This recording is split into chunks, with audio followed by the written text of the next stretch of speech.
what evil lurks in the hearts of men. The shadow knows.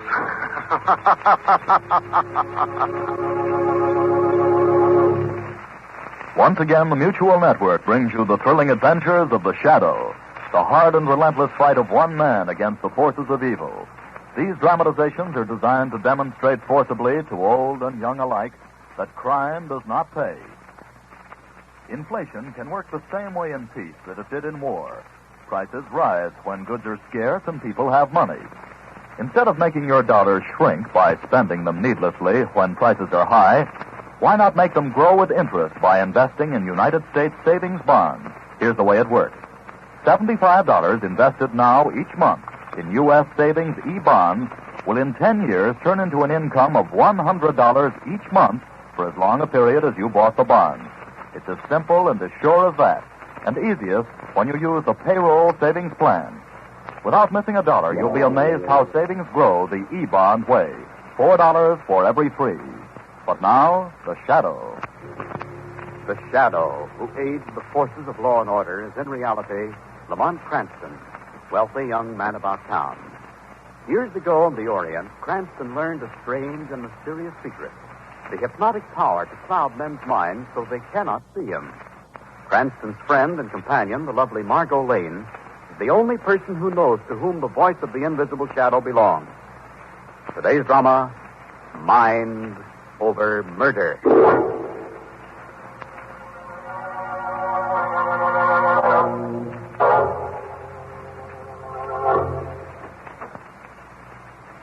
Did you ring, Miss Emily? Yes, Brooks. Oh, yes. Would you like the lamp, please? Very good, Miss Emily.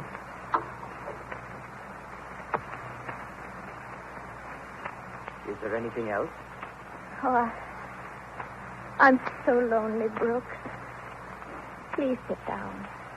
Why, Miss Emily, I'm only a servant in your household. But you're the only one I can talk to. Please, Brooks. Very well, Miss Emily. But suppose your sisters, Miss Abigail and Miss Matilda, were to... I don't care. They're mean. I can't stand to live with those miserable, coughing old maids anymore. They have made your life unhappy, haven't they? Mm. Oh, take me away, Brooks. I love you. You know I love you. Well, Miss Emily. Let's run away from this house together. But you'd never be happy, Miss Emily, living on the salary that the butler could offer you. Oh, you mean you'd never be happy? I'm thinking only of you, Miss Emily. I want you to be happy in your proper place in life. Oh, Brooks. You do love me. Yes, Miss Emily, you know I do. Oh, well, Abigail has inherited everything. And my next older sister, Matilda, inherits it from her. They can't live much longer. Then I fall in line. Just be patient, Brooks. We can wait. But we'll both be quite old by then. Oh, yes. But what can we do, Brooks, except wait? Why not see to it that both your sisters... die sooner than we expect. Die? There are ways that they could die which need not involve us. I don't know what you're saying. Suicide is a way. The town knows how eccentric this whole family is.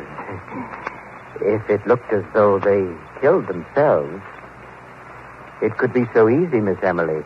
First the oldest, Miss Abigail, then Miss Matilda next, and then the fortune would be ours. Oh. But I'm afraid I'm shocking you. Oh, no.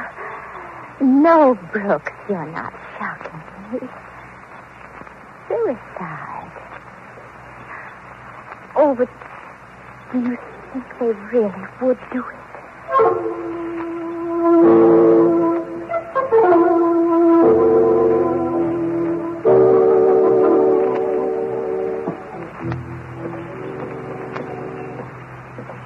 Oh, what a day. Margot, I admire your spirit collecting for the Red Cross. I admire your energy. I admire your stamina. But you're wearing me out. I have just 2 more homes to visit, darling, and then we'll relax someplace at dinner. Now, look at that group of people standing over there. Yeah, they're looking up at something in that old house across the street, I guess. Margot, wait. What?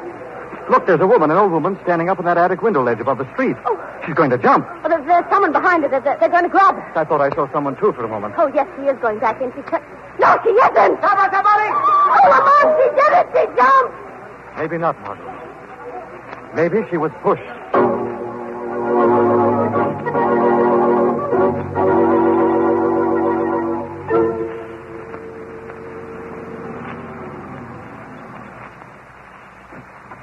Here we are, Margot. Why, Lamont. This is the house the old lady jumped from last night. Yes, I know, darling. I didn't tell you where we were coming, but I thought we should pay our respects to poor old Miss Abigail tonight. Miss Abigail? You didn't tell me you knew her. I didn't. Until today. I've been talking with some friends of theirs. Friends who've known the family for years. Then you don't think she jumped last night? You think the old lady was killed, don't you? Well, she's the first suicide I've ever known, Margot, to jump off a window ledge backwards. Oh. You know, there's something unhealthy, something evil-looking about this house. Good evening. Good evening. I'm Lamont Cranston. This is Miss Lane. We've come to pay our respects, Miss Abigail. Very well. Come in, please. I'll tell Miss Emily you're here. Lamont, who's Miss Emily? The youngest of 3 girls. There's another Miss Matilda who's still living here. Oh. There's the coffin across the hall there in the parlor. Oh, Lamont, what a shadowy big man. There's no light but those candles on the foot of the coffin. Mr. Carter. Oh. Miss Lane? Yes. You must be Miss Emily. Oh, yes. We were both friends of Miss Abigail. Oh, so Brooks told me. I suppose she did have friends as Matilda and I haven't met. It must have been so tragic for you, your sister's sudden death. Please excuse my sister Matilda for not appearing. She's so upset by Abby's cat. Not that upset, Emily, dear. I can look at her now. Matilda. You didn't want me to see her, did you? You're afraid of what I might say. You'd better go to your room. You can't boss me now. I hold the purse strings to this family now. Matilda, keep away from that coffin. I laugh in her face. I laugh in her dead face now. You both think I'm crazy. Oh, I'm dreadfully sorry, Mr. Cranston. My sister's completely undone. Don't you start trying to boss me. Or do you want something to happen to you, too? Lamont, we better leave. Margot, wait. Mr. Carter, our lawyer, he's on my side now. He's my friend against both of you. He told me I inherit all the money now, and I can laugh at Abigail now. You're dead, Abigail, and I've got the money. Matilda, stop this instant. Come away from that. You have the money and Emily the good looks, but I'm in charge now. Matilda! Emily, don't you ever strike me again. I run this house now. I run this house now. Oh, I'm so sorry this had to happen. You can understand why I'm afraid to leave her alone. Mr. Carter, our family lawyer, is the only one who can control her. Oh, of course. Lamont, we really should leave. I'll show you to the door. Thank you. Again, I'm very sorry. She's terribly upset. Quite all right, Lynn. Good evening, Mr. Cranston. Miss Lane. I must go to my sister now. Good night. Good night, Miss Emily. Oh, poor Miss Emily. Yes. Looks like she has plenty on her hands. And Miss Matilda seems glad her sister was dead. Yes. So their lawyer Carter's the only one Matilda trusts. Margot, let's go see Mr. Carter.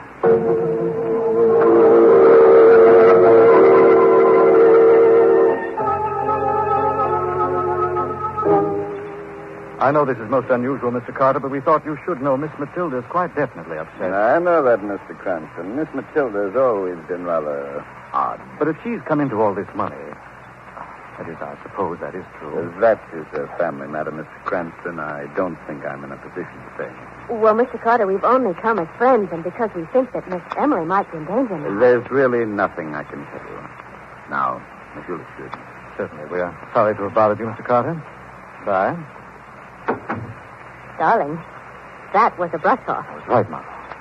He knows something he's not telling. Well, maybe, but we certainly didn't get very far. Margot, somehow I've got to get a look at that will. Well, but how? Miss Matilda does inherit everything, and she's mentally unbalanced. Look, Lamont, there's Mr. Carter coming out of his office now. Oh, he's crossing to that telephone booth. Yeah.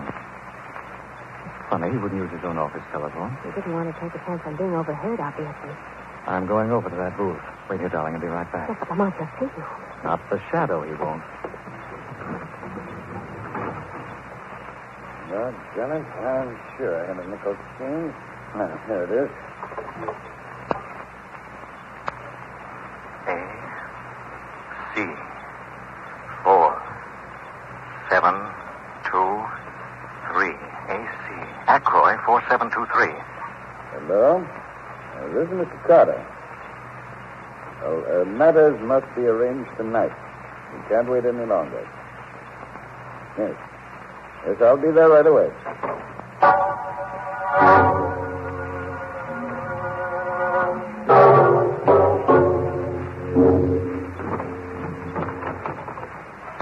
All set, Margot? I checked on the number he called. How did you do that? I watched him dial, then I called the telephone company. The number, Ackroy 4723, is that house, Margot. Did he talk to Matilda? Well, he could have. I couldn't hear the voice on the other end of the line. Well, Mr. Carter came out of his office and left again while you were in the phone booth. Crazy Matilda. We've got to get back to that house right away, Margot. Miss Emily may really be in danger now.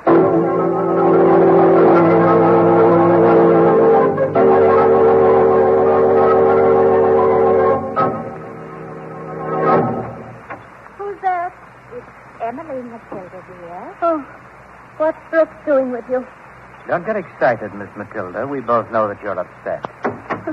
Why are you closing that door? Get out of here. Get out of my room. Look at those nice, long, sharp scissors, Miss Emily, on Miss Matilda's dressing table here. I was cutting out clippings from the newspapers about Abigail's suicide. You're upset and hysterical over her sad death, aren't you, Matilda? I'm not. I'm happy. I've got the money now. Oh, no, Matilda. You're so upset mentally, you really don't want to go on living anymore. Yes, that's right, Miss Emily. Our visitors this afternoon can testify that you've gone quite out of your mind with grief, Oh, Miss no, Matilda. no. You want to die, Miss Matilda. Look, keep away. Don't come near me. Put down those scissors. But you want to kill yourself, Matilda. No. Here, let me press your fingers tightly around these shears. You want to commit suicide, Matilda. To kill yourself over poor Abigail's death. No, I won't kill myself. Oh, now I know. Abigail didn't kill herself. You did it. The two of you. Take the scissors, Miss Matilda. Stop, you're hurting my hand. Take the scissors, Matilda. No, I won't take them. Then I'll give them to you. Stab me. Yes, and your hands were around the scissors. My hands on top of yours. And when they find you dead, Miss Matilda, only your fingerprints will be on the shears.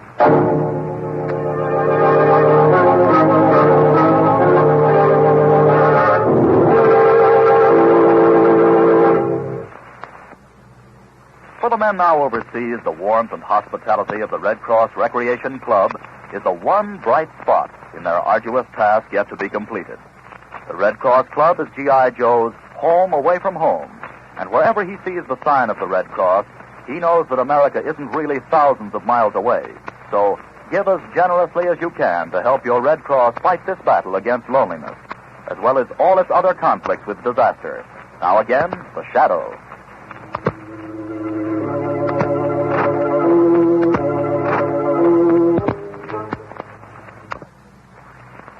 Oh, Mr. Cranston, Miss Lane, Matilda killed herself with her own pair of scissors. We've summoned the doctor. That's who we thought it was when we heard you ring. Oh, Lamont, it's horrible.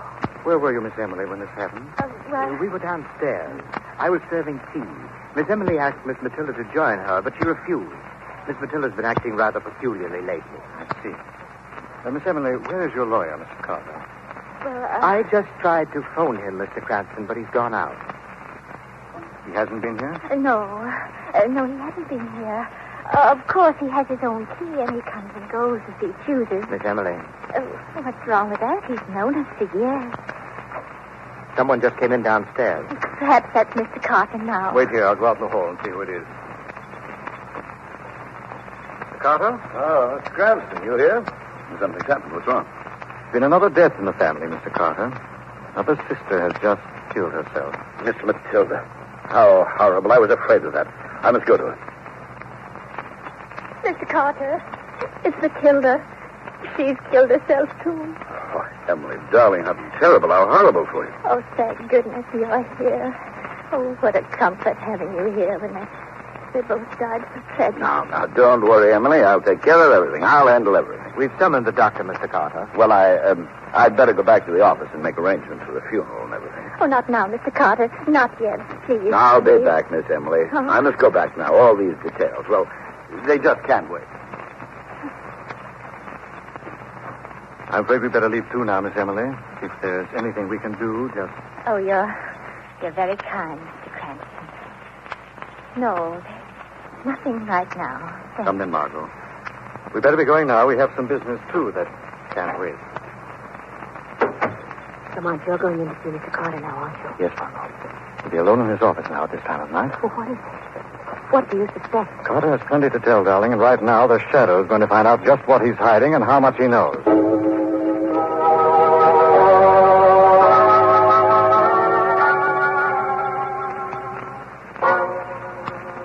Everything's in order so far. The deed to the house, the money. Oh, yes, here's the will. In the event that all three sisters should perish... The estate shall be the sole property of this legal representative and family lawyer. So that's what you're hiding, Mr. Carter. Who's that? The Shadow, Mr. Carter. The Shadow has discovered the secret you're trying to hide. No, it can't be. I can't see anyone. Yet I hear a voice. Voice that reads the will over your shoulder. The Shadow knows you inherit a house and fortune when the three sisters die. But they killed themselves, both Miss Abigail and Miss Matilda. You killed them, Carter.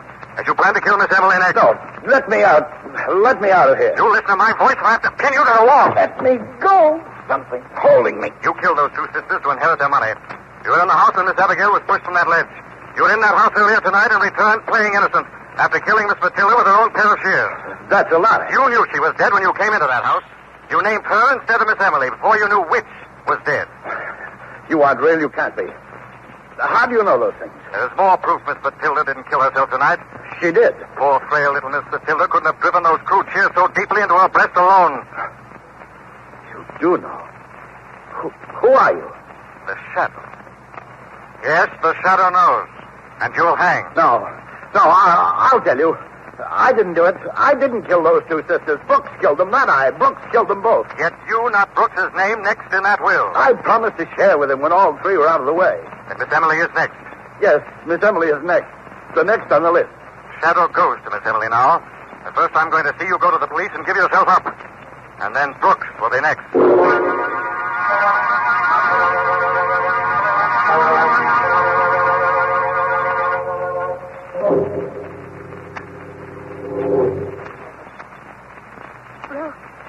Miss Emily, what are you doing up here in my room? I want to talk to you, Brooks. What do you want?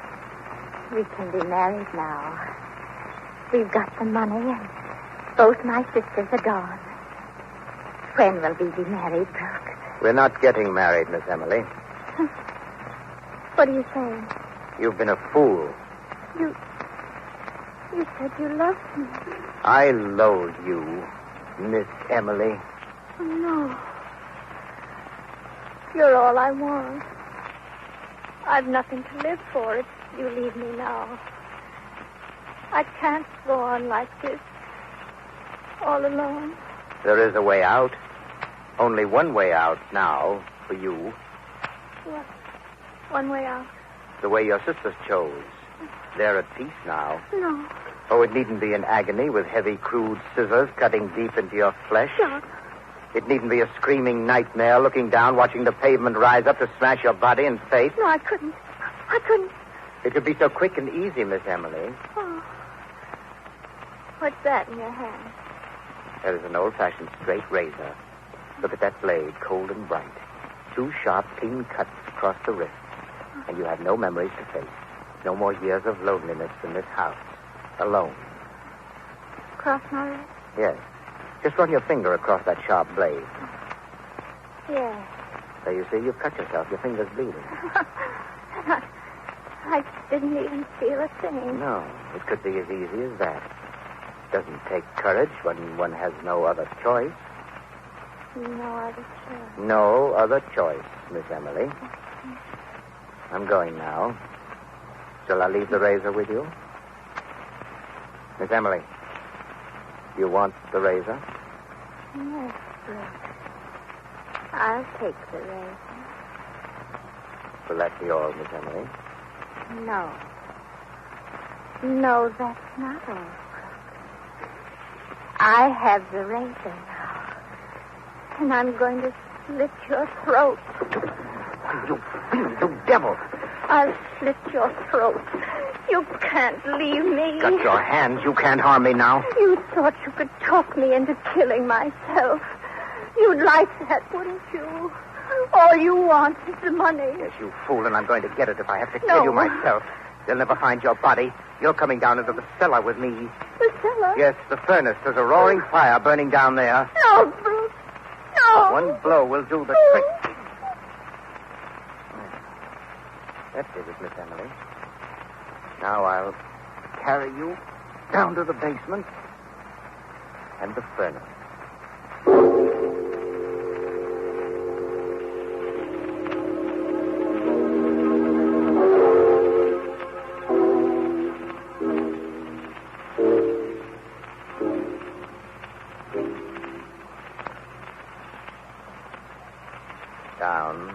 Down, Miss Emily. Asleep in my arms. It's warmer already, even though you can't feel the fire in this dark cellar room. Look at that heavy furnace door. Too bad you can't see. I'll throw open the door. Perhaps you can hear the roar of the flames. Listen to the roar of those flames, Miss Emily. They shout death. Can you hear? Yes, Brooks. The flame shouts death. But to you, not to her. That voice in the flames. It's coming out of the fire. Cleansing, burning fire. Bringing justice to your crimes. There is a voice coming from the fire. The shadow has found you, Brooks. And takes Miss Emily's body from you now. Somebody snatched it from my arms. Face the fire, Brooks. The fire of truth burns brightly. Carter's confessed. You'll go down for your sins with him. Carter. Somebody knows. The voice knows. The shadow speaks the truth, Brooks. I'm not afraid of a voice. You won't get me. I'll get out of here. There is no escape now, Brooks. I'll get out of this cellar. I'll get out of here. Oh, something's grabbed me. But I can't see anyone. Nothing but the shadows of the flames, casting fear in your heart. But another shadow has caught and holds you. Let me go. The shadow has strength too, Brooks. Strength you cannot see, but that you shall feel. Oh.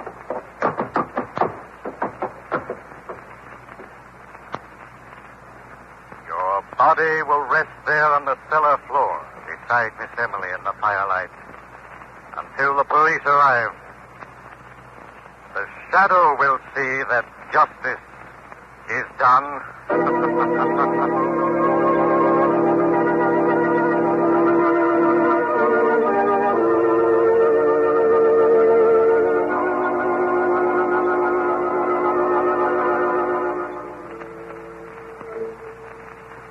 So it was Mr. Carter and Brooks who engineered the whole deal after all. Yes, Margot. Carter was to take over the estate as sole executor, and Brooks was in a perfect position to kill all 3 sisters. But why did he enlist Miss Emily, then? A perfect blind, in case anything went wrong, Margot. Having one of the sisters trusting him and on his side. And then he meant to kill her as cold-bloodedly as the other 2. Yes. The irony of it is, Margot, that in her unbalanced way, Miss Emily must have really loved Brooks. Her reaction when she heard the verdict pronounced, the sentence books received. Because if she hadn't been restrained, she'd have been the only one of the three strange sisters who really did commit suicide.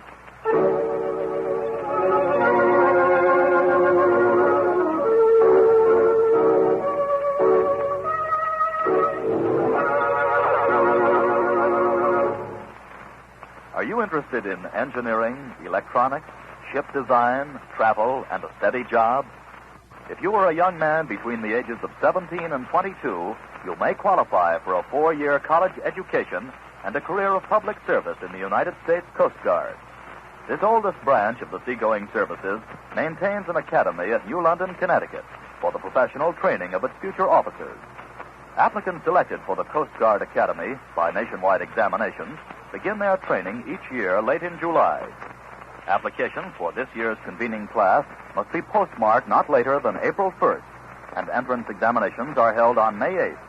For complete information, write to the Superintendent, U.S. Coast Guard Academy, New London, Connecticut, or visit your nearest Coast Guard recruiting station today.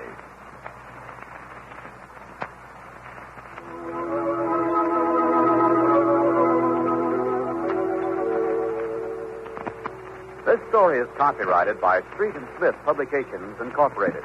The characters, names, places, and plot are fictitious. Any similarity to persons living or dead is purely coincidental.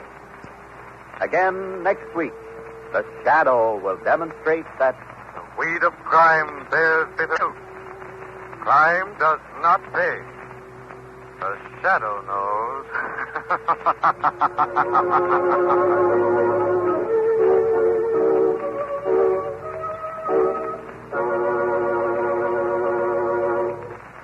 Next week, same time, same station, the Mutual Network will bring you another strange and thrilling adventure in the Shadow's daring battle against the forces of evil.